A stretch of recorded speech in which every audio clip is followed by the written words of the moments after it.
Assalamualaikum warahmatullahi wabarakatuh. Perkenalkan, nama saya Firjara Ilham. Saya dari kelas B sore online dengan NIM 0322231144 dengan program studi Ilmu Komunikasi dengan jurusan Manajemen Komunikasi. Di sini saya akan memperlihatkan hasil kerja saya, yaitu dengan menuliskan resensi dari buku Manajemen Komunikasi dan Organisasi. Nah, di sini ada cover bukunya, yaitu ada foto saya juga.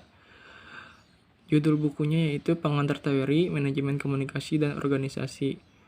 Penulisnya Dr. Nawati. Penerbitnya PT Pustaka Baru. Tahun terbitnya 2021. Tebal bukunya berisi 256 halaman. Bahasanya Indonesia dengan edisi cetak yang pertama dan nomor ISBN-nya 978 602 376 351 1.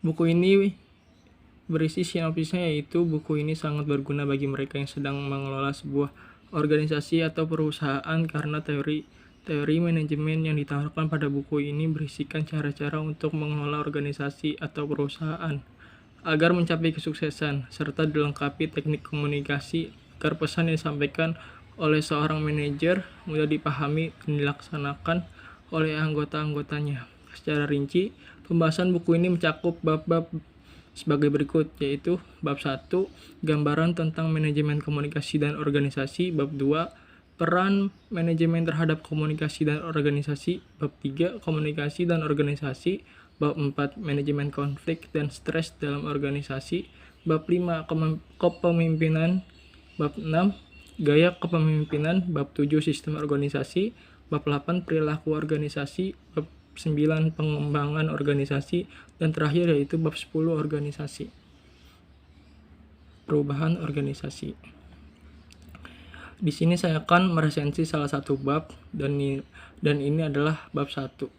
Saya meresensi dari bab 1, yaitu saya ambil dari perwakilan bab saja. Nah, ini bukunya.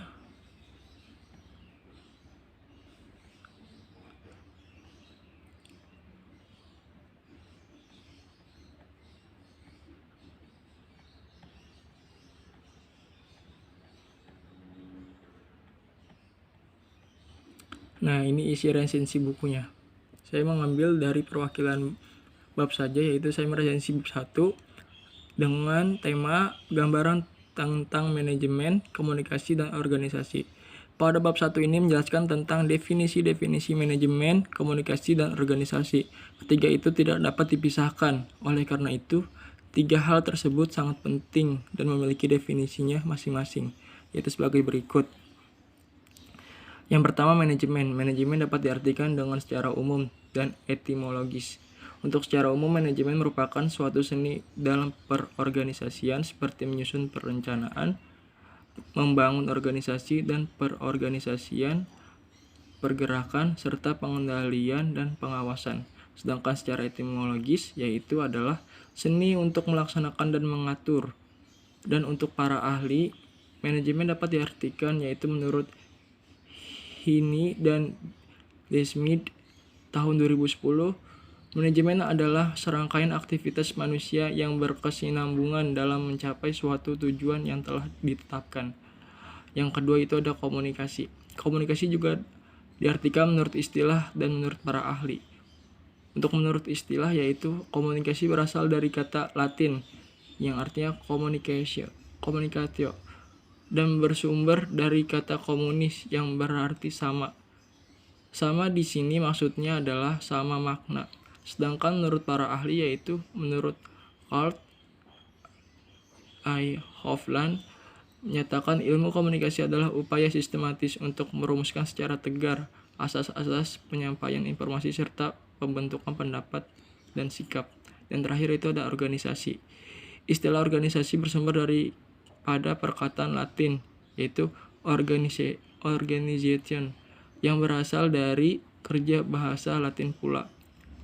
Organizer yang berarti membentuk sebagai atau menjadi keseluruhan dari bagian-bagian yang saling bergantung atau terkoordinasi. Sedangkan menurut Nanang Fatah tahun 2009 menyebutkan bahwa istilah organisasi mempunyai dua pergantian umum.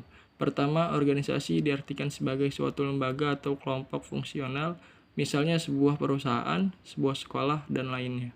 Kedua, merujuk pada proses perorganisasian, itu bagaimana pekerjaan diatur dan dialokasikan di antara para anggota, sehingga tujuan organisasi tersebut dapat tercapai secara efektif. Manfaat dan hikmah dari buku ini yaitu manfaat dan hikmah dari buku ini adalah kita dapat mengetahui materi tentang manajemen komunikasi dan organisasi ini. Kita dapat belajar dari buku ini karena buku ini sangat penting bagi kalangan mahasiswa, khususnya bagi mahasiswa dengan jurusan manajemen komunikasi dengan program studi ilmu komunikasi.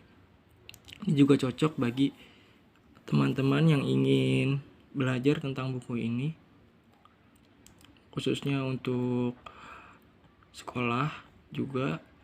Ini juga bermanfaat. Oke, itu saja.